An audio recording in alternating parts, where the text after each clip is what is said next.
ओम साईराम। आजिर साई संदेश रे बाबा कहउछंती मोर भक्त को जेउ भली खाद्य पसंद मु सेपरी खाद्य ताकु देइछि। मु तांकु सेहीपरि भोजन ग्रहणर सुजोग देइछि। जाहाकु शाकाहारी बा साधा खाइबार अछि मु तांकु सेया देइछि।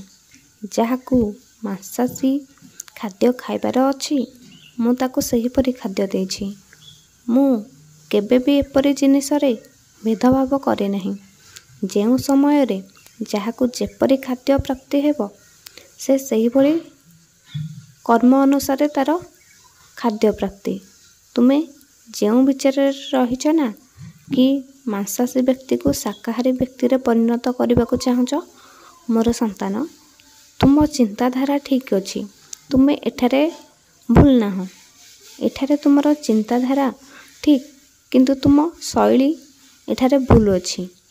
जेउ दिन से व्यक्ति को उचित ज्ञान मिलिबो ना से सही दिन ठारू तार मध्य तुम पर चिंताधारा प्रकट हेबो। किंतु तुमे ताकू केबे भी खराब भाव नाही कि तुम मन रे तांको प्रति खराब भावना आनो नाही।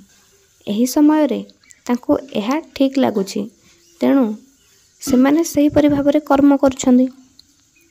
जहा से करूछि किंतु भविष्य रे से परिवर्तन हेबो। से देखिबो निश्चय बदलिबो जेबे तांकर ज्ञान उदय हेबो। मोर संतान आसंता 7 दिन पर्यंत तुमे काहा सहित अजथा जुक्ति कर नाही।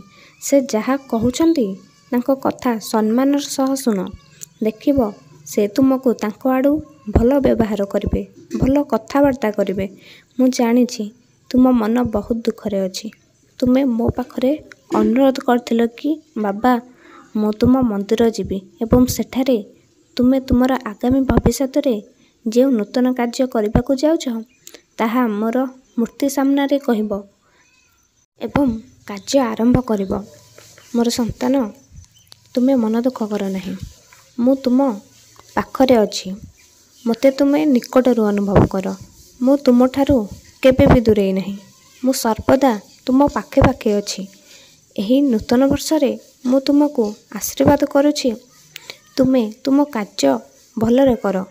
ए साई माँ सर्वदा तुमको घंट घोड़ाई रखिछि। ओम साईराम।